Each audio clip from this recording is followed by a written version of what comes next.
السلام علیکم ورحمۃ اللہ وبرکاتہ نحمدہ ونصلی علی رسولہ الکریم اما بعد فاعوذ باللہ من الشیطان الرجیم بسم اللہ الرحمن الرحیم رب اشرح لی صدری ویسر لی امری واحلل عقدۃ من لسانی یفقہوا قولی واجعل لی وزیرا من اہلی رب زدنا علما اللہم فقہنا فی الدین اللہم انفعنا بما علمتنا وعلمنا ما ینفعنا وزدنا علما اللہم انا نسألک علما نافعا وعملا متقبلا ورزقا طیبا آمین یا رب العالمین۔ جی، ہمارے تجوید کے کورس کا آج سے آغاز ہوتا ہے اور اللہ تعالیٰ سے دعا ہے کہ اللہ تعالیٰ ہم سب کو اس پر ثابت قدم رکھے، ہمارے لیے، پڑھانے والے کے لیے، پڑھنے والوں کے لیے، سب کے لیے آسانیاں پیدا کرے۔ تجوید ایز اے سبجیکٹ ہم پڑھیں گے۔ اور تجوید کیا ہے؟ سب سے پہلے تو یہ سمجھنا ضروری ہے کہ تجوید کا مطلب کیا ہے۔ تجوید کے روٹ ورڈز ہیں جیم، واو، دال، اور اس کے لفظی معنی ہیں کسی چیز کو عمدہ کرنا، عمدہ کرنا یعنی بہتر کرنا۔ تجوید کے لفظی معنی ہیں کسی چیز کو عمدہ کرنا، اور اس کے روٹ ورڈز ہیں جیم، واو، دال، اور اس کے اصطلاحی معنی ہیں، یعنی کہ ان ریفرنس ٹو کانٹیکسٹ، قرآن کو خوبصورتی کے ساتھ پڑھنا، تمام حروف کو صحیح مخرج سے ادا کرتے ہوئے، اور تمام صفات اور قواعد کی پابندی کرتے ہوئے۔ تو لفظی معنی ہے عمدہ کرنا۔ میں سلولی اور بار بار اس کو ریپیٹ کروں گی تاکہ جو لکھنا چاہتے ہیں وہ لکھ لیں، کیونکہ قاعدے میں آپ کو یہ ڈیفینیشن نہیں ملے گی، اور بعد میں جب ہم ٹیسٹ کنڈکٹ کریں گے تو اس میں اس طرح کے شارٹ کویسچنز آ سکتے ہیں۔ کل کی میں نے جو آپ کو انٹروڈکشن کورس کا دیا تھا فیس بک پہ، اس میں میں ایک چیز مینشن کرنا بھول گئی تھی کہ اس میں ہمارے منتھلی ریٹن اور اورل ٹیسٹس ہوا کریں گے۔ جن لوگوں نے لسننگ گروپس جوائن کیے ہیں یا جو ابھی آگے کریں گے، تو وہ ان کے لیے میں بتا دوں کہ اس میں ہمارا ہر مہینے ایک ریٹن ٹیسٹ ہوا کرے گا اور ایک اورل ٹیسٹ، تاکہ ٹیچر کو بھی اندازہ ہوتا جائے کہ اسٹوڈنٹس کتنا گراسپ کر رہے ہیں۔ اور وہ سمپل، بہت آسان ہوتا ہے، اگر آپ ریگولر رہیں گے تو آپ کے لیے کوئی مشکل نہیں ہوگی۔ اپنے کورس، اپنی لیسن کو آپ ریگولرلی ریوائز کرتے رہیں گے تو اس میں آپ کو دقت نہیں ہوگی۔ سو اس میں بیسیکلی جو ریٹن ٹیسٹ ہوتا ہے وہ شارٹ کویسچنز ہوتے ہیں، یا آبجیکٹیوز ہوتے ہیں، یا ملٹیپل چوائس کویسچنز ہوتے ہیں۔ سو تجوید کے روٹ ورڈز ہیں جیم، واو، دال، اور اس کا لفظی معنی ہے کسی چیز کو عمدہ کرنا۔ اصطلاحی معنی ہے قرآن کو خوبصورتی کے ساتھ پڑھنا، تمام حروف کو صحیح مخرج سے ادا کرتے ہوئے، اور تمام صفات اور قواعد کی پابندی کرتے ہوئے۔ اب اس کو جاننا کیوں ضروری ہے؟ تجوید کو جاننا یا قرآن کو اس طرح پڑھنا کیوں ضروری ہے؟ قرآن وہ مقدس کتاب ہے جس کی تلاوت پر عظیم اجر و ثواب ملتا ہے، اور ہم ایز اے لینگویج جب کوئی بھی لینگویج سیکھتے ہیں تو ہم اس کا صحیح تلفظ، صحیح پروننسیشن جاننے کی کوشش کرتے ہیں، اور پھر اس کو صحیح طریقے سے ادا کرنے کی کوشش کرتے ہیں۔ جیسے کہ آپ نے روزمرہ کی اپنی زندگی میں دیکھا بھی ہوگا، جب ہم انگلش لینگویج سیکھتے ہیں فار انسٹنس اپنے اسکولز میں، تو پھر اس میں اس ورڈ کو صحیح طریقے سے پروناؤنس کرنے کے لیے ہم کتنی محنت کرتے ہیں۔ ہم نے کی، آگے سے ہم اپنے بچوں کو کرا رہے ہیں، جو ہے کسی بھی لینگویج کو جب پڑھا جاتا ہے تو اس کو صحیح طریقے سے ادا کرنا، صحیح پروننسیشن کے ساتھ پڑھنا اس کا ایک رول ہوتا ہے. اور یہ وہ عظیم کتاب ہے جو عربی زبان میں نازل کی گئی، اس کو عربی لہجے میں پڑھنا ضروری ہے. انفارچونیٹلی اوور دا ایئرز ہم نے اس کا لہجہ بہت چینج کر دیا ہے، کیونکہ ہم اس کو اردو اور خاص طور پہ ہمارے ایریاز میں پنجابی لینگویج میں جو ہے آپ دیکھیں گے، جس طرح کہ آپ پڑھتے جائیں گے تو آپ کو اندازہ ہوگا کہ ہم کتنی کامن مسٹیکس کر رہے ہوتے ہیں. اس کو عربی زبان میں، عربی لہجے میں پڑھنا بہت ضروری ہے. اس کا ایک حرف پڑھنے پر ہمیں 10 نیکیوں کا ثواب ملتا ہے، اور کسی لینگویج میں ایسی کوئی جو ہے پلس پوائنٹ نہیں ہے. اور یہ کتاب اپنے پڑھنے والے کے لیے قیامت کے دن سفارش کرے گی. تو پھر کیوں نہ اس کو صحیح طریقے سے پڑھا جائے. ہر مسلمان کے لیے یہ ضروری ہے کہ وہ علم تجوید کے بنیادی قواعد سے آگاہی حاصل کرے. دس is compulsory, this is mandatory کہ ہم اس کو صحیح طریقے سے پڑھیں. اللہ سبحانہ تعالیٰ کا ارشاد ہے سورہ فرقان میں، اللہ تعالیٰ فرماتے ہیں وَرَتَّلْنَاهُ تَرْتِيلًا، ہم نے اس کو ترتیل کے ساتھ پڑھا ہے. یعنی کہ جب یہ نازل کی گئی ہے تو ترتیل کے ساتھ، اور ترتیل کا مطلب ہے خوب ٹھہر ٹھہر کر پڑھنا. اور پھر جو ہے اللہ سبحانہ تعالیٰ نے ایک اور جگہ سورہ مزمل میں فرمایا وَرَتِّلِ الْقُرْآنَ تَرْتِيلًا. اپنے نبی صلی اللہ علیہ وسلم کو بھی یہ حکم دیا کہ قرآن کو ترتیل کے ساتھ پڑھیے. نبی صلی اللہ علیہ وسلم کا ارشاد ہے کہ اللہ تعالیٰ کو یہی پسند ہے کہ قرآن کریم جس طرح اترا ہے اسی طرح پڑھا جائے. ایک اور جگہ نبی صلی اللہ علیہ وسلم نے فرمایا قرآن مجید کو عربوں کے لب و لہجے کے مطابق پڑھو. یعنی کہ جس ڈائلیکٹ میں یہ اترا ہے اسی کے مطابق اس کو پڑھنا چاہیے. حضرت علی نے فرمایا کہ ترتیل کا مطلب کیا ہے کہ حروف کو ان کے مخارج سے جملہ صفات کے ساتھ ادا کرنا اور وقفوں کی پہچان حاصل کرنا. یعنی کہ جہاں ہمیں ٹھہرنے کا حکم دیا گیا وہاں ہم ٹھہریں، جہاں ہمیں کسی آواز کو کھینچنے کا حکم دیا گیا ہے وہاں آواز کو لمبا کریں. جس ڈائلیکٹ میں، جس لہجے میں اس کو نازل کیا گیا ہے اس کو اسی طرح سے ادا کیا جائے. حضرت عبداللہ بن مسعود رضی اللہ تعالیٰ عنہ فرماتے ہیں کہ قرآن مجید کو تجوید سے پڑھو. ان تمام جو ہے ارشادات کے مطابق قرآن، حدیث اور باقی ہمارے صحابہ کے ارشادات کی روشنی میں قرآن کو قواعد تجوید کے مطابق پڑھنا ہر مسلمان کے لیے ضروری ہے. اس سبجیکٹ کو جاننا جو ہے یہ اس کی امپورٹنس ہے. نبی صلی اللہ علیہ وسلم نے فرمایا قرآن کو خوبصورت بناؤ اپنی آوازوں کے ساتھ، یعنی کہ اس کو خوبصورت طریقے سے پڑھو. اور ایک اور جگہ فرمایا کہ ہم میں سے نہیں ہے وہ شخص جو قرآن کو خوبصورت کر کے نہیں پڑھتا، یعنی جلدی جلدی پڑھ رہا ہے، اس کی قواعد کا، اس کی صفات کا جو ہے اس کو لحاظ میں نہیں رکھ رہا.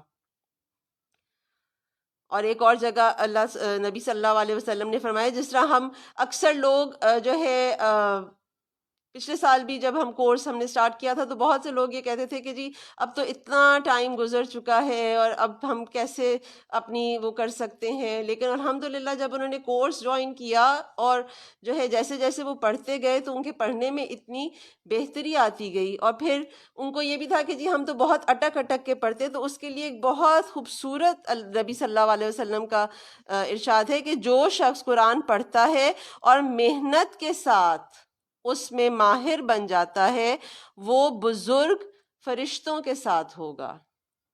اور جو اٹک اٹک کے پڑھتا ہے یعنی کہ کوشش کرتا ہے اس کے لیے دگنا اجر ہے.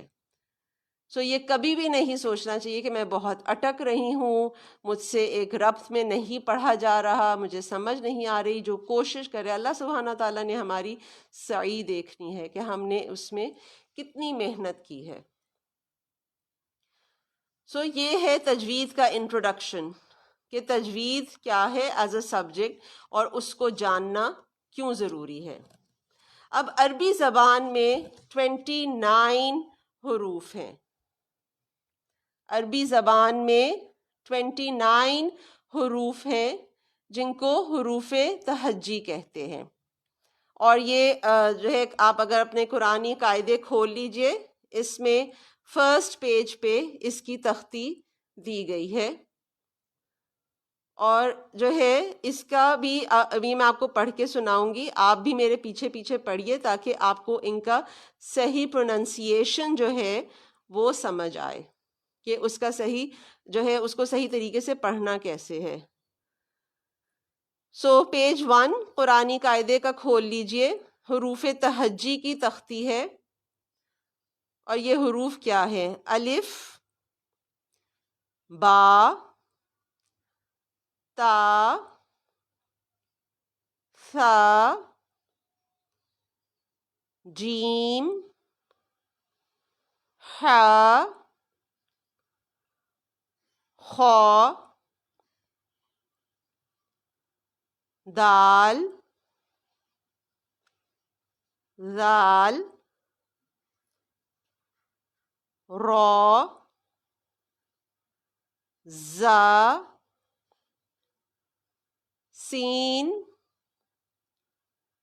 شین، صاد، ضاد، طا، ظا، عین، غین، فا، قاف،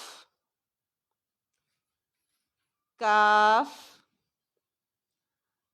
لام، میم، نون، واو، ہا، حمزہ، یا.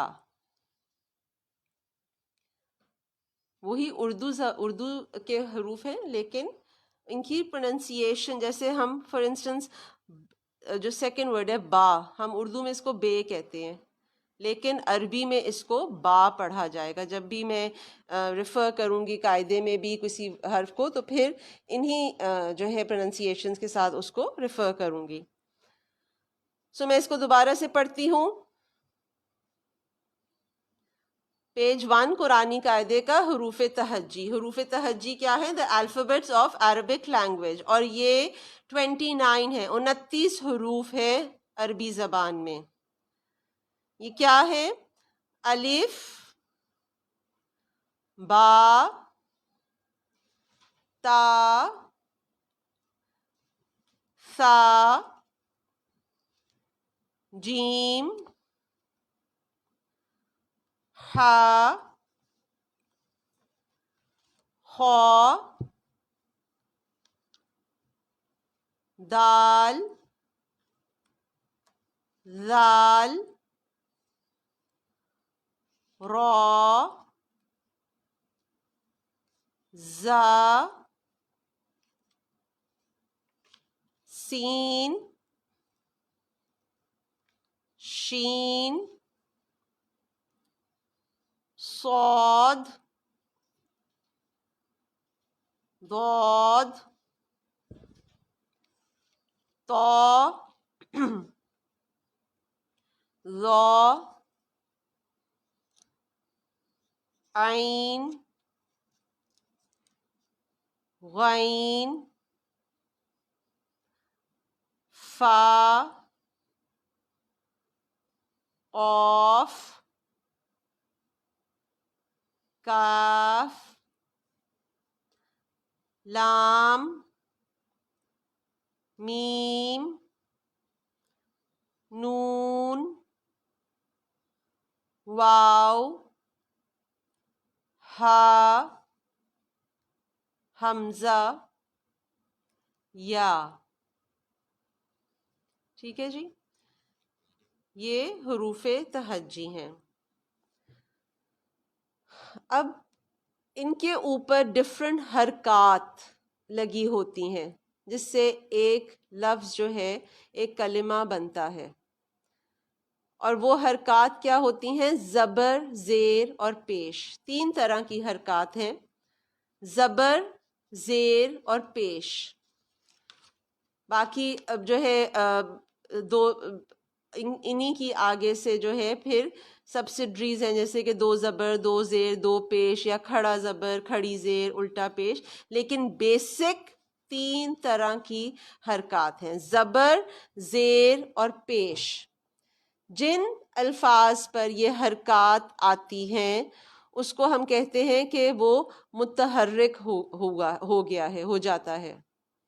یعنی کہ اگر کسی لفظ پر یہ حرکت ہوگی زبر، زیر یا پیش کی، تو اگر میں آپ سے کہوں گی کہ متحرک لفظ کون سا ہے اس میں، تو اس میں آپ کنفیوز نہ ہوں. اس کا مطلب ہے کہ اس کے اوپر کوئی حرکت ہے، زبر، زیر یا پیش کی.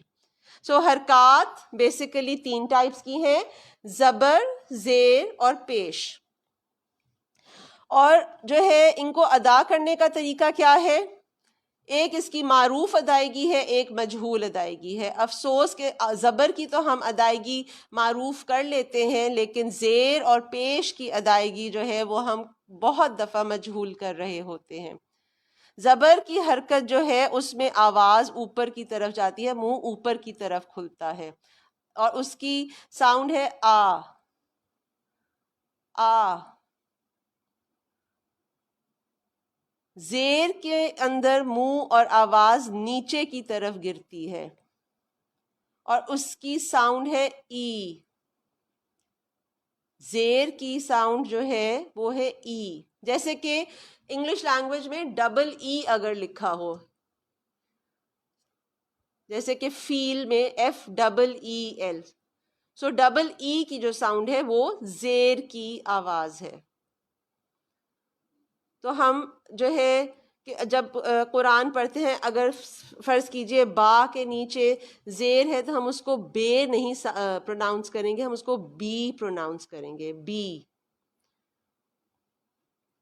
سو زیر کی ساؤنڈ ہے B, sorry E, double E کی ساؤنڈ ہے. اور پیش ہونٹوں کو گول کر کے ادا ہوتا ہے، اور اس کی ساؤنڈ جو ہے وہ ڈبل او کی آتی ہے، او. جیسے کہ فول، ہم انگلش ورڈ ہے ایف ڈبل او ایل، فول. سو ڈبل او کی ساؤنڈ جو ہے وہ پیش کی ساؤنڈ ہے. سنگل او کی ساؤنڈ نہیں، ڈبل او کی ساؤنڈ آئے گی جب ہم پیش ادا کریں گے. سو حرکات 3 قسم کی ہیں: زبر، زیر اور پیش. اور یہ کس طرح ادا ہوتی ہیں؟ زبر جو ہے اس میں آواز اوپر کی طرف جاتی ہے، آ. زیر میں آواز نیچے کی طرف جاتی ہے، ای، ڈبل ای کی ساؤنڈ. اور پیش میں آواز ہونٹ گول کیے جاتے ہیں اور اس کی ساؤنڈ ہوتی ہے او، ڈبل او کی ساؤنڈ. سو تجوید، آج کے کلاس میں ہم نے کیا کیا کہ تجوید کیا ہے، تجوید کے معنی کیا ہیں، اس کی امپورٹنس کیا ہے، اس کی اہمیت، اس کو جاننا کیوں ضروری ہے، قرآن کو صحیح لہجے میں پڑھنا کیوں ضروری ہے، اور پھر عربک لینگویج میں کتنے حروف ہیں، 29 حروف تہجی، اور وہ ان کی پروننسیشن کیا ہے. اور پھر ان الفاظ کو جب ادا کرتے ہیں تو ان کے اوپر حرکات کون کون سی ہوتی ہیں، زبر، زیر اور پیش کی، اور ان کو ادا کرنے کا طریقہ کیا ہے.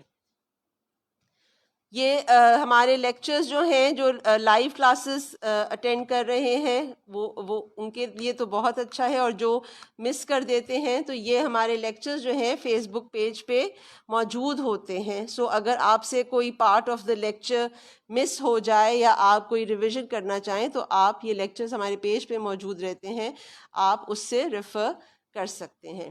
وآخر دعوانا ان الحمد للہ رب العالمین. سبحانک اللہم و بحمدک نشہد ان لا الہ الا انت نستغفرک و نتوب الیک. السلام علیکم ورحمۃ اللہ وبرکاتہ.